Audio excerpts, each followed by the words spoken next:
This week in Community saw many on the Rock involved in fundraising for various worthy charities.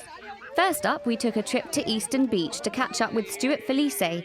He was today joined by the staff at Bishop Fitzgerald School for his Dip a Day for a Year challenge. They also presented him with a cheque of over £600 that they'd raised. We're on day 94 right now. Obviously it's got its ups and downs. It's got days where it's raining or bad weather, and obviously we've got days like today where the sun is out and there's a lot of company, which always helps. And so you've made it through arguably the coldest months. Have you noticed the sea getting warmer and more people at the beaches?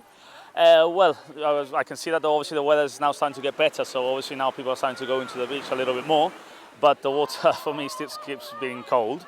And it's not, sometimes it's not the water, it's just outside. The temperature outside it might still be 15, 16, so it's still not that entirely hot, but you know, going in and out it's still slightly cold. So, you know, again, you see people who are supporting, so obviously it makes a difference, it helps. And remind us of the charity this is all for. Well, this is for research into childhood cancer.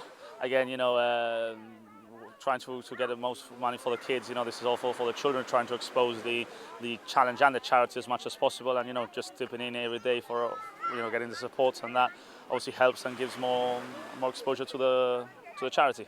The charitable vibes were also strong in Main Street, where we visited Century 21. They'd been busy collecting clothes for women in need. I asked them why they'd chosen that particular charity to support. It wasn't that we chose it. It just we wanted to help all the charities that came along, and maybe give a little bit towards these charities. So it wasn't like let's help the Red Nose charity. It was more like let's help the local community a little bit more. Have you got any fundraising plans for the future? We're working with buddies to do a fashion show, especially for cancer, which I personally are going to be involved as well.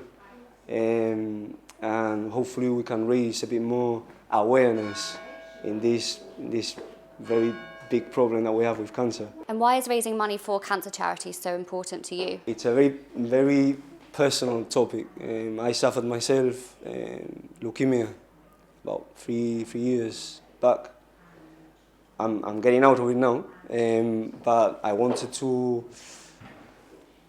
bring people awareness, a bit more awareness about this big problem with cancer. So we decided to sponsor the show, and for me to take part as well on that very big campaign about cancer. And finally, I must mention policeman Donovan Gallia, who's raised over £1,500 for the British Heart Foundation whilst losing weight and promoting a healthy lifestyle.